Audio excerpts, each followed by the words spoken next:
Saya mulai berjalan itu sekitar tahun 2010 akhir kalau nggak salah ya. Itu saya sudah berkeliling menggunakan kostum badut seperti ini.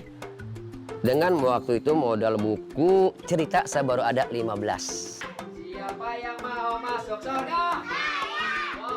Baru itu bukan hanya tiga sebuah ketawaan doang dong. Tapi baru itu juga kita ingin yang beredukasi, fun dan ceria, bisa menjadikan sebuah contoh figur buat anak-anak nanti ke depannya.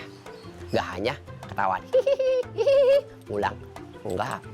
Jadi kita harus ada kesan moral yang positif buat anak-anak Indonesia ini, agar anak-anak Indonesia ini giroh semangatnya untuk belajar terbuka lagi, yaitu dalam belajar membaca buku atau bacaan lainnya, setidaknya mengurangi pemakaian gadget buat anak-anak Indonesia. Siapa yang kalau di rumah suka main HP? Nih, nanti matanya bisa merah seperti ini. Nih, tuh, serap, tuh. Iya, ya nanti matanya bisa merah.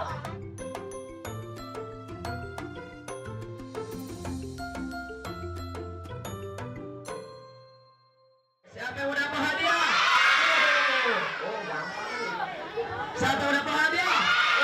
Oh, gampang kan? Siapa yang udah dapat hadiah? Oh.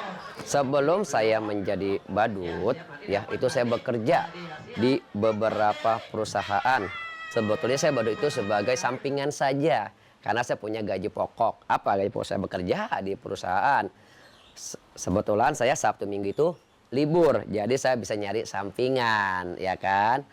Saya Sabtu Minggu main badut, yang mungkin bisa dibayangin ya, gaji tetap ada, sampingan juga ada waktu itu.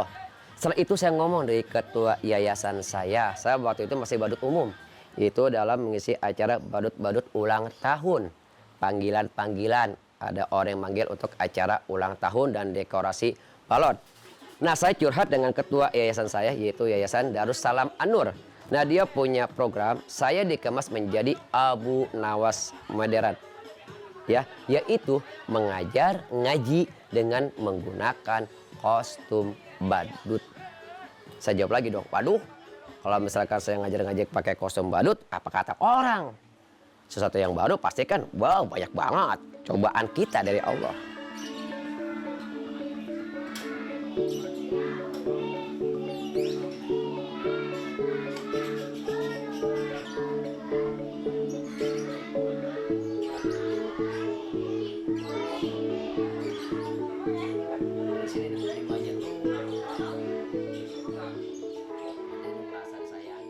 Itu awalnya masyarakat saya ada yang tidak menerima. Karena apa? Karena kita berdakwah menggunakan kostum seperti ini kan satu hal yang baru. Tentunya menjadi buah bibir dan cibiran. Akhirnya saya pelan-pelan saya berdoa sama Allah, kita kan nggak boleh marah. La takdok walakal jannah. Kita doakan mereka, ya Allah, berilah petunjuk kepada orang yang telah mencibir dan menghina saya, ya Allah. Apa yang saya lakukan ini benar di hadapan-Mu. Yang penting kita tetap semangat. Karena apa?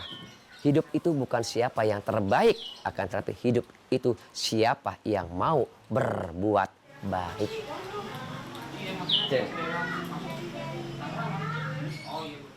Udah, luruskan niat, mantapkan niat, istiqomah. Insya Allah nanti Allah akan memberikan kemudahan segala sesuatunya. Istiqomah. Akhirnya apa? Orang tua apakah saya setuju? Tidak, bujuk dah. Lu ngajarin aja kayak gitu tong, muka lu dicoreng-coreng. Iya, Mbak. Jangan tong, malu nih gua. Malu, bikin malu keluarga gua aja loh, namanya orang Batangan gitu. Bikin malu gua aja tong. Jangan tong, hapus. Ngajarin ngaji mah biasa-biasa baik apa. Ya pakai baju koko bagus, muka lu jangan lu coreng-coreng kayak gitu. Ya, Mbak, doain aja. Saya salaman, ditolak. Itu enggak hanya seminggu, 2 minggu, Bang. Berbulan-bulan. Saya, Masya Allah. Istri saya apa kan terima? Tidak. Karena apa? Istri kan yang namanya kita udah bekerja lebih nyaman dia. Terus tiba-tiba saya jadi badut. Ya akhirnya saya yakinkan istri saya, Neng, bismillah Neng. Kita nyari hidup itu apa sih? Keberkahan, keselamatan. Semakin banyak orang yang doain kita, ya insya Allah Tibang makan bae mah ketemu. Walaupun kita cuman badut.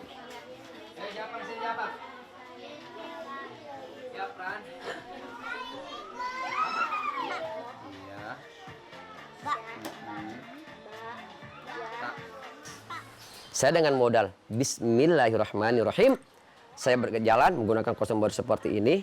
Kan apa? Saya lihat kalau anak-anak lagi pada kumpul, saya lagi jalan, Masya Allah, mainnya apa?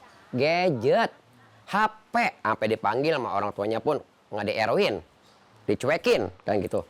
Akhirnya saya punya, oh iya, saya harus memotivasi anak-anak agar mau membaca buku. Saya juga mengajarkan anak-anak di sini. Ya, di samping saya buka kelas ini untuk membaca, anak-anak menulis itu ada seminggu 4 kali, Senin, Selasa, Rabu, dan Kamis. Itu anak-anak pada belajar membaca, ya, baca, belajar menulis, pengenalan angka, pengenalan abjad, mewarnai, dan juga baca Iqra. Nah, kalau Jumatnya itu saya biasanya ada Jumat berkah, berbagi ke kaum duafa, ya, yang berada kadang di pinggir jalan. Kadang kalau memang saya ada rezeki lebih dari hamba Allah menitipkan, saya juga ke kanker, yayasan kanker yang berada di kota Tangerang, ya. Lalu juga saya Jumat sorenya itu biasanya perpustakaan keliling. Perpustakaan keliling ini, apakah saya pakai baju biasa? Tidak, saya pakai baju baru seperti ini. Tujuannya Pak untuk lelaguan? Tidak, tujuannya untuk menarik anak-anak. Yuk kita baca buku bersama dengan Om Badut, yang kayak Aliando. Bukan Aliando kali, kalau Rijo. Nah, terus Sabtu Minggu saya buat dapur saya. Assalamualaikum adek. Udah pulang ngajinya? Iqra berapa sekarang? 3. Belajar apa aja tadi sama Om Badut? Belajar apa? Nggak boleh main HP. Oh kan, Mama bilang juga apa? Nggak boleh main HP, harus banyak-banyak baca Iqra. Dengar kata Om Badut, kalau main HP matanya merah, nanti rusak. Mau rusak matanya? Awal-awal main handphone, ya saya juga merasa kesel kalau anak main handphone ya. Jadi tuh pelajarannya terganggu. Dikit-dikit handphone. Jadi saya lama-lama saya kesel ya selama belajar di rumah itu dia sudah mulai main HP, main game, main TikTokan yang nggak karuan, joget-joget gitu. Saya tuh merasa nggak tenang gitu kalau anak tuh main joget-joget gitu. Ya dia joget-joget sendiri, mandi juga dia joget-joget sendiri. Itulah gara-gara HP. Main TikTok terus dia. Kalau waktunya disuruh belajar dia nggak mau, disuruh nulis dia nggak mau, suruh baca nggak mau. Yang dia mau cuma joget-joget itu. Iya, semua di ke kampung saya tuh anak-anak main HP. Orang tuanya tuh nggak ada yang peduli anaknya main HP. Sulit itu untuk dilarangin, susah itu anak. Kadang-kadang dia suka selama main HP ini, kalau kita larang dia itu agak kasar sama orang tua selama dia main HP. Kalau kita larang suruh baca, dia nggak mau, HP, bangun tidur HP. Jadi tuh sama yang namanya belajar dia udah jauh. Khawatir banget kalau anak tuh main HP, khawatir banget saya. Khawatirnya ya kecanduannya sekarang tahu setelah banyak anak-anak yang joget-joget gak karuan, ya nggak gini lah main game ini itu kan sekarang banyak game-game yang bermoalannya tinggi kan. Ya, saya khawatir di situ.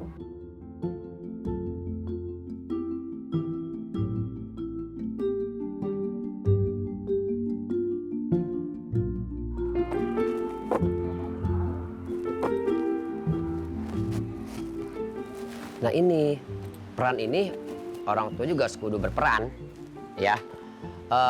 Di dalam sulap itu ada sulap saya. Ini loh bahaya gadget, nanti mata kalian bisa kayak gini. Kalau kalian sering main gadget, nanti matanya merah, bisa keluar darah.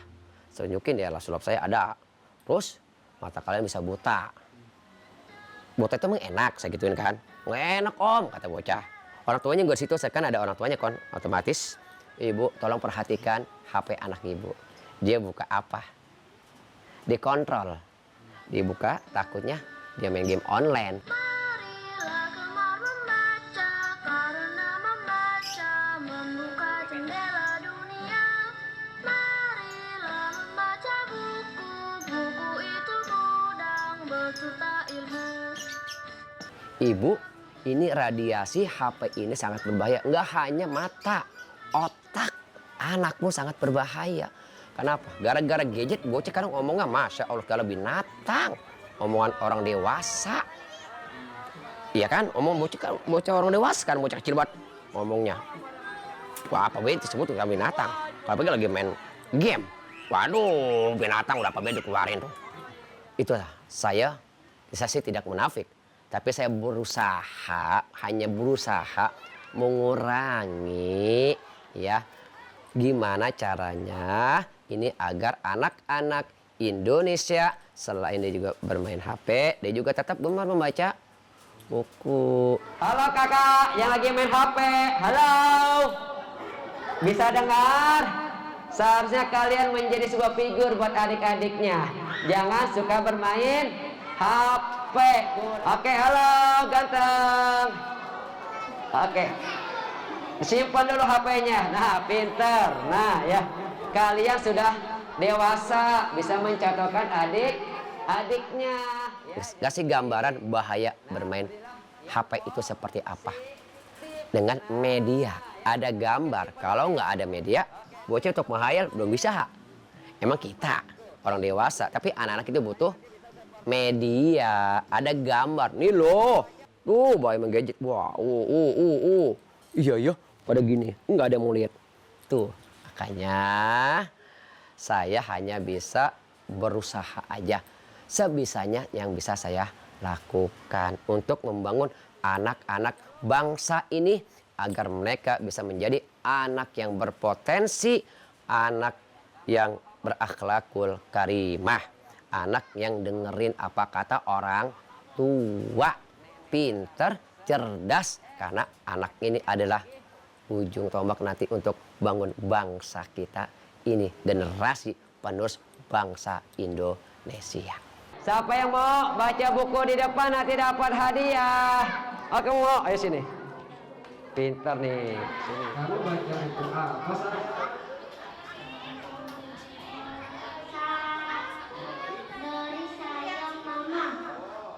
Alhamdulillah ada ada seorang. Oh makasih ya. Anak saya kadang kalau main gadget, kalau saya om unjukin gambarnya tadi takut matanya katanya buta. Ada yang laporan. Dari mana? Hasil perpustakaan saya keliling. Ya, saya kan berbaur. Kalau saya hanya diam berdiri di sini aja, nggak bisa melebarkan sayap dong. Makanya saya bikin perpustakaan keliling. Itu ada WA seperti itu Om. Terima kasih.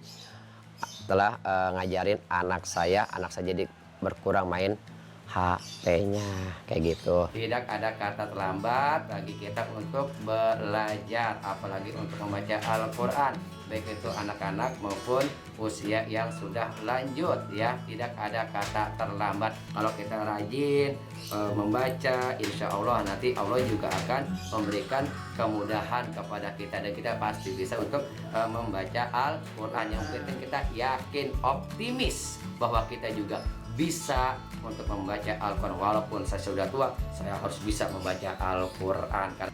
Banyak ibu-ibu udah pada ngaji di sini, belajar Iqra. Kita baca ini juga apa? Al-Fatihah. Nah, terus baca apa lagi tuh? Pokoknya banyak deh pelajaran di sini tentang Al-Quran gitu. Terakhir baca Iqra sih sudah lama sekali, saya lupa itu ingatinnya. Awalnya sih saya membaca Iqra itu agak malu karena kan saya udah usia. Ya, tapi kalau kita rasa malu terus kapan bisanya kita, ya udah saya belajar terus dah. Dia keluarnya masih sama, ini beda. Sama diajar. Ini sama ini beda keluar hurufnya, tapi nggak apa-apa, pelan-pelan aja. Terus belajar ini nih, gitu Bu. Lah kadang besoknya apa ya gitu, lupa. Ya kalau misal anak-anak mah kan apa pinter-pinter ya namanya apa selalu ingat dah ya PR dari Pak Ustadz. Tapi kalau kayak kita nih udah usia nih suka lupa terus. Bapak Ibu yang saya hormati, saya sebenarnya dari penyuluh agama Kecamatan Pinang non PNS.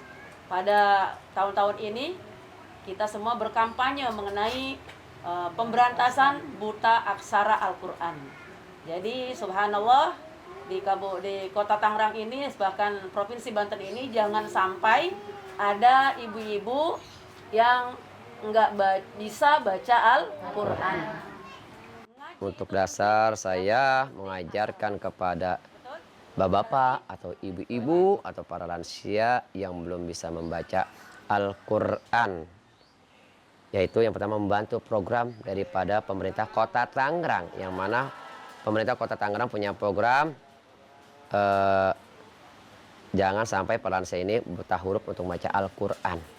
Ya, itu saya membantu sedikitnya apa yang saya bisa lakukan untuk pemerintah.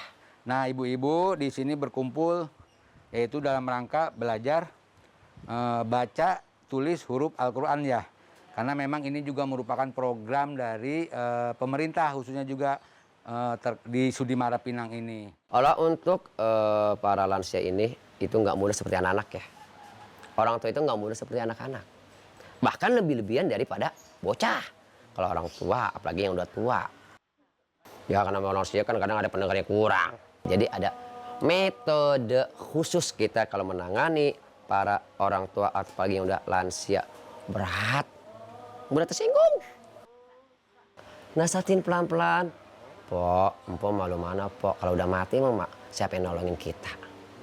Emang siapa? Kalau bukan amal kita pok. Ya minimal empok bisa baca Al-Quran. Oh, kita nggak dapat ilmunya, ya kita kan udah berusaha. Di sisa umur kita ini ada yang bermanfaat kita untuk belajar, Pok, nggak ada terlambat. Ayo, Pok. Sa, a, ba, sa. Ngajarinnya dia si sabar, baca Iqra. Ya kalau alif itu kan a. Nah terus kalau ain sama alif itu kan beda kan. Dia rapi ngajarinnya. Senang banget saya baca Iqra, belajar Iqra walaupun saya udah lanjut usia. Ibu-ibu juga pada senang ngaji di sini karena belajar Iqra itu emang penting, kita mengenal huruf.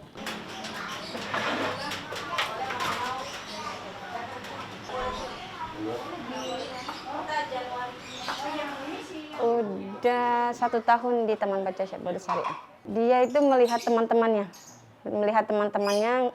ke Taman Badut Syariah ya karena profesi Ustadz Yahya-nya lucu, ada yang namanya sulap, penampilannya badut.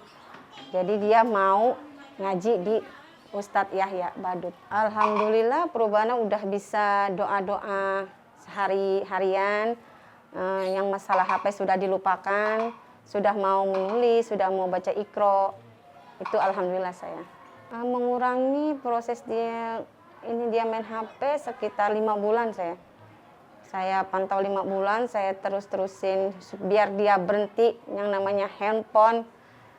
Alhamdulillah dia nurut sama saya, HP dia lupakan, dia yang pengen Iqra dan buku.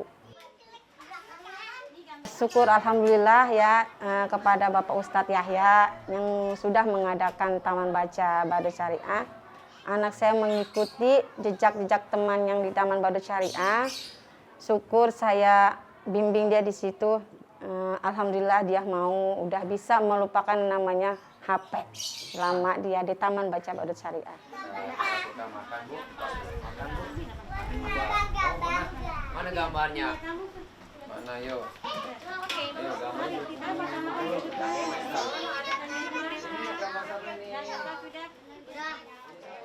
Metode yang saya gunakan bagi anak-anak yang datang ke taman baca ini ya, saya dibantu dengan 2 relawan. Ada guru TK yang membantu saya karena minat baca yang datang sini alhamdulillah banyak. Ya, jadi gini.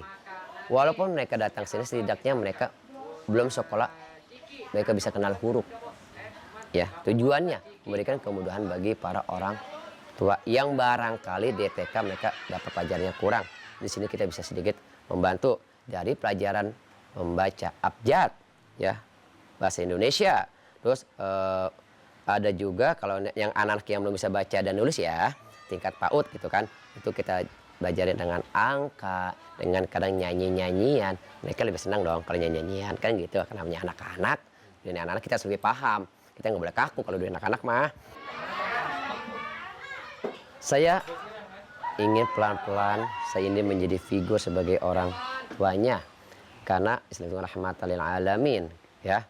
Saya pelan-pelan mendekati dia, bikin dia nyaman dulu yang pertama. Ya. Kasih sayang.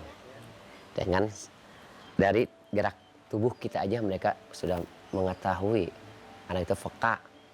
Dan juga kita nggak boleh suka marahi anak-anak dengan kata-kata yang kasar. Oke, keberadaan daripada perpustakaan Taman Baca Masyarakat ini adalah mengurangi kalian untuk bermain HP. Kata kalian kalau sering bermain HP, nanti awalnya pakai kacamata, ya kan? Terus lama-kelamaan pakai kacamata lagi, apa? Bisa menyebabkan kebutaan.